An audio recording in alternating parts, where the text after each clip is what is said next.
This time on Ridiculous Shark Movies, it's another one in the Jaws franchise. This one is Jaws 3. Now, for some reason I kind of enjoy Jaws 3. I don't know why. I've got a theory though. Jaws 3 is the third in the Jaws franchise, and was definitely a big drop-off from Jaws 2, which is a big drop-off from Jaws 1. But this is definitely the point where it's like, why are they making these? Really? Why? Basic gist of the plot. Jaws at SeaWorld. So, you know, that's just a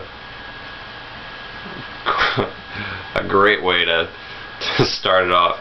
It stars Dennis Quaid, believe it or not, and what I believe is one of his first starring roles, actually. So, apparently some studio execs looked at his work in this and went, gee, he could be a movie star. And I'll grant it, he is relatable, he is charismatic. You do end up rooting for him. I'm not a big Dennis Quaid fan, but other than that, I think Lea Thompson's in it in a minor role. Basically, the plot is you've got Dennis Quaid's character, who is Michael Brody, the older son of Police Chief Brody. He's working as an engineer at SeaWorld and dating the head biologist there. There are a few scenes in which they kiss at work and make me go, you know what? In today's SeaWorld, that would not be going on. No. Far too corporate. But anyway, little brother comes for a visit after in between college sessions or something. So they have a good time or whatever. But all of a sudden, things start happening. You've got a character that ends up going missing and is later found dead. Silly things are going on. Eventually they find out that there is in fact a great white shark in their new exhibit.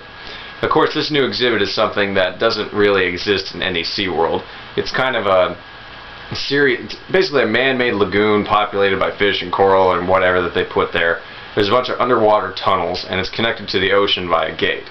They also have a ski show there. None of this really happens at SeaWorld. They don't have a vast extensive network of pools that are all interrelated. You know, it's not like that. In this movie, the dolphins and it seems like even the orca can go out into the lagoon. Again, it doesn't happen at SeaWorld. So the dolphins are nervous because they know a great white shark's in the area, blah blah blah.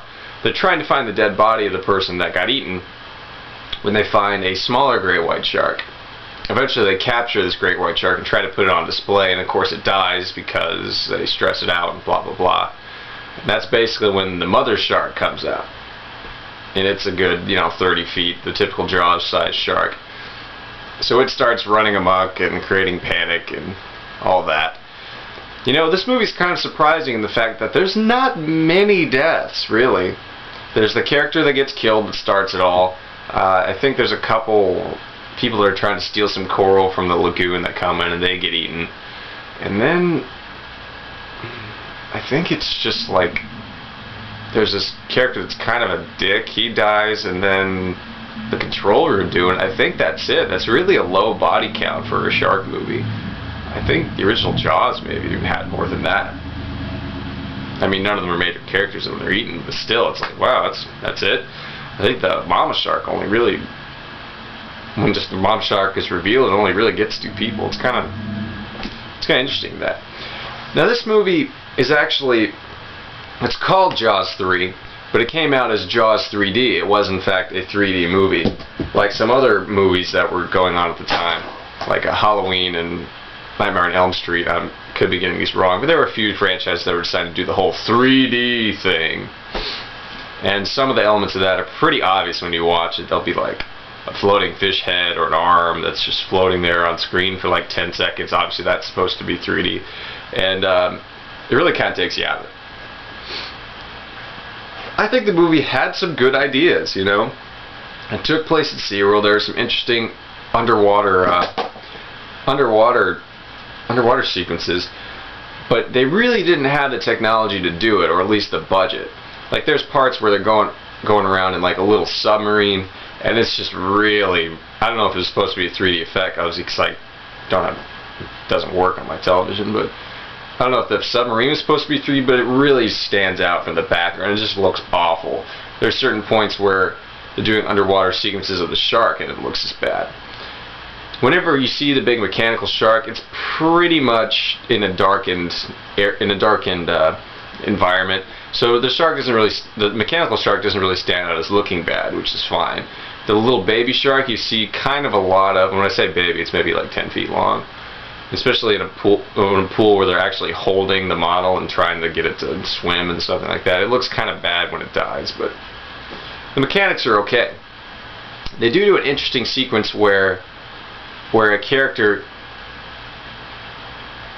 doesn't necessarily get bitten. He kind of just ends up in the shark's mouth and is like crushed to death, which is kind of, it's not so realistic, but it's kind of interesting just to see see the camera perspective from inside the animal and actually see the person getting crushed. It was something that hasn't really been done in any other Jaws movie, so I thought that was kind of an interesting idea. There's another part where the shark, it looks bad, believe me. It's like swimming towards the camera and it's going to break through the glass of the control center, and it just looks really bad. It was supposed to be a 3D effect. Again, it's a very interesting idea. They just don't pull it off well. I mean, Deep Blue Sea kind of tries to do a similar thing. They don't really deal with it that well either, but so it's got ideas. It's kind of an enjoyable flick. They just didn't have the technology to pull it off. So I definitely like it better than Jaws: The Revenge. The characters are likable and all that, but there's some times where it's definitely goofy. And seeing some of the fashions are very goofy.